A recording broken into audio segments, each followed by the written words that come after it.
Hello everyone, Riskmonger here. Welcome to MLB The Show 17, and take it away, Mike Carlucci. And now, your defending National League West champion, Los Angeles Dodgers. But of course, it's not the Los Angeles Dodgers, but rather the Divisional All-Stars of the NL West.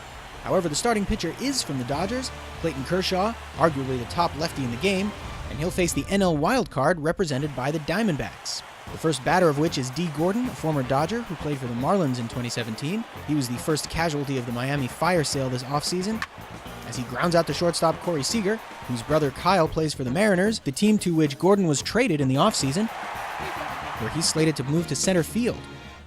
But of course, Gordon at second base for this game, as you can see here, along with the rest of the NL wildcard lineup.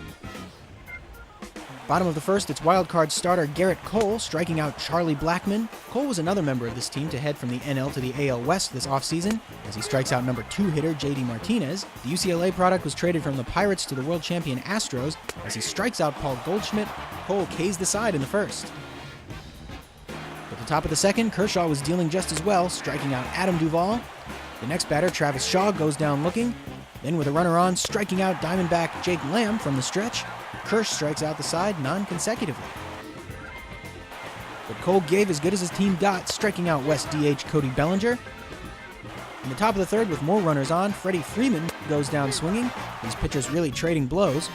Bottom 4, West catcher Buster Posey, a lifelong San Francisco Giant, hits the ball to left, plenty deep enough to score the runner from third, although Duvall in left comes up a throw-in, but it's not nearly in time to get Nolan Arenado. Later on that inning, another run would score on a wild pitch to make it 2-0.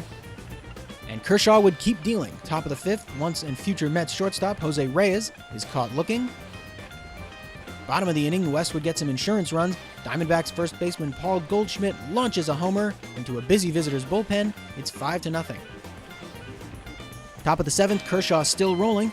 Here's a good slow-mo view of the Texas native's unique delivery, getting Cubs catcher Wilson Contreras to strike out. Bottom of the inning, JD Martinez would add 1 to the lead. He qualified for the NL West last year based on just 62 games after being acquired by the Diamondbacks. Top of the eighth, Clayton Kershaw still in there. He will strike out Reds outfielder Adam Duvall again. It's still a comfortable 6-run lead heading into the ninth. And since it's not a safe situation, middle reliever Ryan Buchter coming in. And unlike JDM, Buchter started 2017 in the NL West. Ryan Butcher. Wait, Butcher? Is that how you say that? Whoever he is, the lefty reliever started 2017 with the Padres, then went to the Royals at the trade deadline, who then sent him to the A's in the offseason. He strikes out Brewers third baseman Travis Shaw here and would finish the game. But the player of the game is the starter, Clayton Kershaw, and he spun a gem. Ooh, what is it with these lefty pitchers in uncomfortable elbow situations? That's like what Chris Sale's arm looked like in his player of the game recap. The ace of the Pisces Fantasy Astrology team pitched 8 shutout innings, giving up just 7 base runners and striking out 13. And here's the line score for tonight's game. Here now is our final line score tonight. Nope, here now is game 2. Here are the starting lineups superimposed over scenic Dodger Stadium in downtown Los Angeles. And here is the traditional homemade Divisional All-Stars graphics. And here are the key players for tonight's game. West starting pitcher Zach Greinke, the Diamondbacks ace, and Freddie Freeman, the star first baseman for the Braves, who had a brief experiment at third base, but that seems to be over now. In the top of the first, Freeman on second, Travis Shaw on first, both on base via the walk. Greinke facing Adam Duvall, trying to get out of the jam, and he will get the job done. Into the bottom of the first, it's JD Martinez, the latest top free agent to come off the board as he signed a 5-year deal with the Red Sox. He'll face wildcard starter Rich Hill, who was with the Dodgers in 2017. And JDM smashes one deep to right field. No one's going to get that one, and the West takes a 1-0 lead. You just saw the lineups before the game, but here's a closer look at the rest of the NL West roster. In the sixth, though, the wild card would tie it up, with shortstop Jose Reyes hitting a big homer to right. He just re-signed with the Mets for next year, and it's 1-1. Same inning, though, Greinke would strike out Travis Shaw to limit the damage and preserve the tie, which would last into the bottom of the eighth inning, Nolan Arenado hitting a big fly ball off long reliever Ross Stripling, but it would stay in the yard, and the game would stay tied. Into extra innings now, it's Giants reliever Corey Guerin, who was literally the 25th player I added to this roster. His spot should have gone to swingman Randall Delgado, but his late season injury kept him out of the game's latest roster update. One of the batters Guerin will face is pinch hitter Ketel Marte. He qualifies for a bench role since he was not the primary shortstop for the Diamondbacks in 2017. Marte would take the walk, which would bring up the number 9 hitter, Ender Inciarte, who was developed by the Diamondbacks, but who's now on the Braves. And while he was at bat, Marte would take off for second and steal it safely. But the runner would be stranded on second as Guerin induces a flyout of D. Gordon. That's Dodgers outfielder Chris Taylor making the catch to get out of the 10th. In the bottom of the 10th, wildcard reliever Kirby Yates would get Paul Goldschmidt on a strikeout with Charlie Blackmon on second. Next inning, Rockies third baseman Nolan Arenado comes up to face Yates, who's still in the game. He was traded from the Angels to the Padres early in the season. And Arenado hits a big fly ball to left. It is going and out of here. A walk-off home run, and the West wins it. Here's a manual replay I made of this hit using the game's replay vault. I wanted you to get another look at this one because the player of the game was not Arenado, but rather J.D. Martinez, who hit that early home run. As you can see, it was one of 2 hits he had in the game. And while it's rare to see a Divisional All-Star qualify for his acquired team, Martinez not only had more games and plate appearances for the D-backs than the Tigers in 2017, but he also scored more fantasy points in the desert. So I don't feel conflicted about this choice at all. Here's the final line score as JD's expression changed.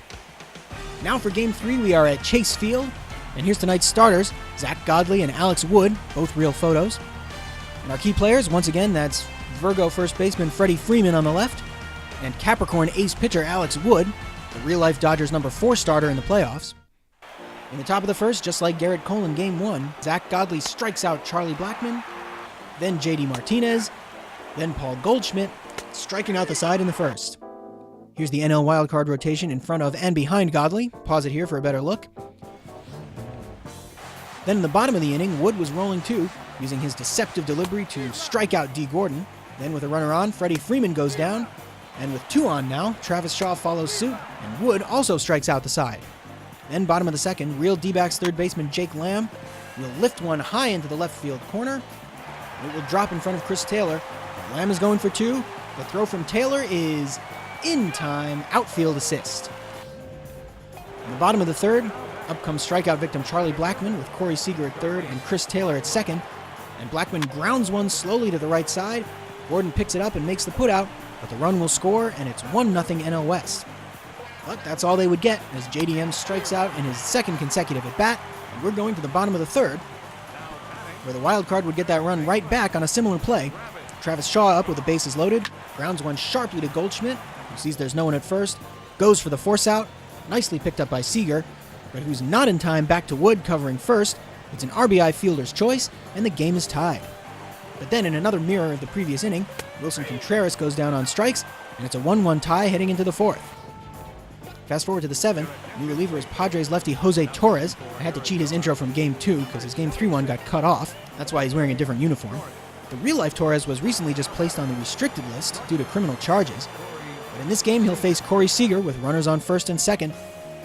But the lefty-on-lefty matchup doesn't work this time. Seager with a 3-run homer. Almost took out one of his teammates in the bullpen. That would chase Torres from the game for another Padres reliever, Craig Stammen. He was a free agent who re-signed with San Diego on a 2-year deal.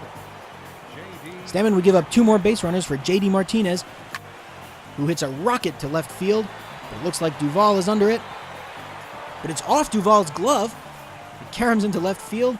Chris Taylor was waiting to tag up from second. Taylor would score easily, and it's now 5-1. Then the next batter is Paul Goldschmidt, and we see something we may never see again, an actual 4-pitch intentional walk. That play was so momentous that the game chose to include it in its post-game highlight reel. That would bring up Nolan Arenado, and he also draws a walk. It's 6-1 NL West. Then in the 8th inning, it's NL wildcard swingman / long reliever Robert Stevenson of the Reds. His Players Weekend nickname was simply Bob, but I think they missed a big opportunity not calling him Treasure Island or something after Robert Louis Stevenson. He would face the catcher Buster Posey, who would extend the lead with a big home run to left into the Diamondbacks bullpen. It's now 7-1. For the home half of the 8th, the West will call on setup man Brandon Morrow, who departed the Dodgers for the Cubs via free agency this offseason. BMO would give up a walk to Adam Duvall, but then zero in, striking out Travis Shaw looking, then Wilson Contreras waving at a slider, then Jake Lamb also on the backwards K. Morrow sends it into the 9th. Now, this is a strange move for the game's AI, bringing in the closer Greg Holland, even though it's not a save situation. Holland is still a free agent after a very good but up and down season with the Rockies, his first after recovering from Tommy John surgery. Here he is facing JD Martinez, striking him out swinging. Holland would get out of the inning. The NL West's computer manager does not follow suit with closer usage, as Corey Guerin gets the nod instead of Kenley Jansen, even given that this is an elimination game with many days off to follow. Guerin would give up 2 singles with 2 outs to the 1 and 2 place hitters to bring up star slugger Freddie Freeman. And the California native with Canadian heritage goes down on strikes, ending the game and completing the sweep of the NL wildcard. The player of the game is Corey Seager, former NL Rookie of the Year, and a cornerstone of the Taurus Fantasy Astrology team, who hit that 3-run homer to break the tie and also break this game wide open. And the NL West will face the NL East in the next round. Here's the final line score, a real picture of Seager, because he's on his real 2017 team. See you next time for more Divisional All-Star action.